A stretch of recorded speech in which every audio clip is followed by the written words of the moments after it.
Alors, je vous ai parlé aussi d'un truc qui m'énervait, moi, dans notre code, c'est tous les requires qu'on doit faire à chaque fois qu'on a besoin de quelque chose. Et vous savez qu'en PHP, il existe ce qu'on appelle une fonctionnalité d'auto-loading. Alors, c'est super cool. Pourquoi? Qu'est-ce que c'est que l'auto-loading? Ça va vous permettre de dire, voilà, quand quelqu'un, il parle d'une classe, il n'a pas besoin de la require. Parce que PHP va la require tout seul. Alors attention, ça se fait pas tout seul, hein, parce que pour que PHP puisse require le fichier dans lequel votre classe se trouve, encore faut-il qu'il sache où est ce fichier. Mais c'est justement ça le but, c'est que nous, on va expliquer à PHP, cher ami PHP, quand quelqu'un demande à charger une classe, eh bien elle va se trouver dans tel dossier, dans tel truc, donc tu vas pouvoir faire le require automatiquement, auto-loading. Donc si vous êtes chaud, on part là-dessus et on aura presque fini avec cette vidéo. Donc ce que je vous propose, c'est que dans notre dossier des librairies, ici, on va se créer un nouveau fichier qu'on va appeler autoload.php. Ok, on va arriver là-dedans, on va dire que c'est du PHP. Et ici, on va utiliser une fonction qui s'appelle SPL autoload register. Ça veut dire que vous allez enregistrer une nouvelle façon de charger des classes. Ok. Autoload register, il prend en paramètre une fonction qui elle-même recevra en paramètre le nom d'une classe. On va appeler ça class name. Et ensuite, elle fera ce qu'elle a envie de faire avec. Ce que je vous propose pour l'instant, c'est juste de faire un var dump de ce fameux class name. Alors regardez ce qui est rigolo. Je vais aller simplement dans mon index. Ok, dans mon index.php ici. Je vais dire ici que j'ai envie de... Je vais supprimer ce require once. Et à la place, je vais dire que je veux require once mon autoloader. Donc il est dans libraries / autoload.php. Et regardez ce que ça va donner quand je vais aller sur l'index de mon site. Je vais actualiser. Et là, là-haut, vous voyez que avant la fatale error qui dit ben, je n'ai pas trouvé contrôleur article. C'est normal que tu n'as pas trouvé contrôleur article puisqu'on l'a pas chargé.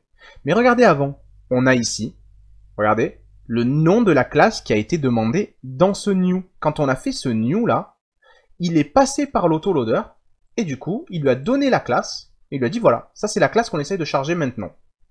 Alors comment est-ce qu'on pourrait du coup, nous, faire le require? Donc je vous rappelle, hein, je vais le copier. Voilà ce qu'on reçoit dans className à la base. ClassName à la base, ça va être égal à ça. Nous, on voudrait require ceci. Donc le require qu'on voudrait, ce serait libraries / controllers / article.php. Ok? Alors déjà, la première différence que je vois, c'est que le C ici est en majuscule, alors que le C ici est en minuscule. Mais ça, c'est pas un problème, parce que sur le système de fichiers, PHP, il sera capable de retrouver libraries / controllers avec un C majuscule, il va comprendre, il n'y a pas de problème. Alors, a priori, on pourrait se dire que l'anti-slash aussi est un problème et qu'il vaudrait mieux le remplacer par un slash. Donc, je pense que ce qu'on pourrait faire, c'est quand même prendre soin de ce slash-là, en disant ici que on va tout simplement dire que className, c'est égal à strReplace, je veux remplacer mes anti-slash dans le nom de ma classe en slash, et tout ça, c'est dans className. Et du coup, à partir de là, ça y est, j'ai remplacé ce fameux anti-slash ici en un slash. Ok, si je fais un var dump de la class name, regardez maintenant ce que ça donne, c'est bien controller / article. Et maintenant, ce que je veux dire, c'est que j'ai envie de require once, tout simplement, libraries / mon class name et .php. Alors réfléchissez bien, hein, si dans class name là, on a effectivement ça, en fait, ce que je suis en train de dire ici, c'est que je suis en train de dire, bah, je veux require once, libraries / ça, .php. Vous comprenez? Donc ici, en fait, je vais sauvegarder tel quel. Je vais enlever le var dump qui sert à rien, mais regardez ce que ça donne ici quand j'actualise. Boum, ça fonctionne parfaitement les amis. Du coup, qu'est-ce que je suis en train de vous expliquer? Je suis en train de vous expliquer que grâce à cette fonction d'autoloading, eh bien on n'a plus besoin de faire nos requires. Ouf. Regardez ici, je peux require simplement l'autoload et à partir de là c'est parti. Il y a tout qui va fonctionner. Donc ici, au niveau de mes contrôleurs par exemple, je n'ai plus besoin par exemple dans article ici de faire tous ces...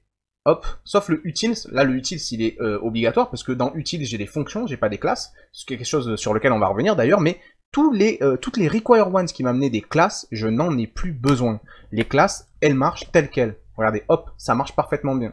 Ici, pareil, dans le contrôleur des comments, j'ai plus besoin des require qui m'amenaient des classes. Les require qui m'amènent des fonctions, comme utils, ça oui, mais les require qui m'amènent des classes, je n'en ai plus besoin. Tout devrait fonctionner correctement. Alors par contre, la seule chose que ça me demande, effectivement, c'est que partout, sur tous mes fichiers ici, que ce soit dans l'index comme dans les autres, eh bien, j'ai d'abord, en tout premier lieu, un appel à l'autoload. Sinon, je peux pas travailler. Sans cet appel à l'autoload, ben, tout ce que je viens de vous expliquer, là, le fait d'enlever les require one sur les classes, eh bien, je ne peux pas le faire travailler. Donc ici, ce que je peux faire, c'est que dans tous mes fichiers d'entrée, je vais enlever le require au contrôleur, ça c'est pas le problème, mais je vais garder le require à l'autoload. Je vais le coller, dans tous ces fichiers-là. Ok. Pareil ici.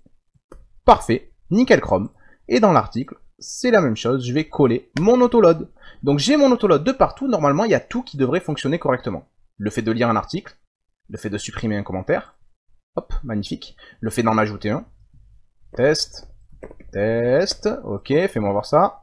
Ça marche parfaitement, il est là. Et même le fait de supprimer un article, ça devrait marcher correctement. Si je vais dans la liste de mes articles ici et que je supprime un article, ça marche parfaitement. Alors bien sûr, ça, encore une fois, hein, là, je peux aller dans toutes mes classes, et tous les require ones qui me parlent d'une classe, je n'en ai plus besoin, parce que mon autoloader le met en place pour moi. Ça parle d'une classe, j'en ai plus besoin. Dans le modèle, database, non, c'est des fonctions. User, ça parle d'une classe, j'en ai plus besoin. Ok. Contrôleur, ici, j'ai pas de require once. Comment, j'ai un require once, mais pour les utilitaires. Ok, c'est bon, parfait. Partout où j'avais besoin de require des classes, je n'en ai plus besoin désormais. Merci, l'autoloader de PHP. Merveilleux. Alors, il reste une dernière étape. Ouais, vous voyez, je suis en train de me décomposer. Il doit faire 40 degrés dans la pièce, j'en peux plus, mais il reste une dernière étape. Et donc, je veux aller aussi loin que ça. C'est pas vraiment la toute dernière étape de notre tutoriel, mais c'est au moins une petite dernière étape. C'est l'étape des classes statiques. Alors, pourquoi je vous parle de classes statiques? Parce que c'est une notion qui est importante à voir, et que ici, on a le cas particulier, enfin essentiel, où on va pouvoir créer une classe statique. Deux classes statiques d'ailleurs même.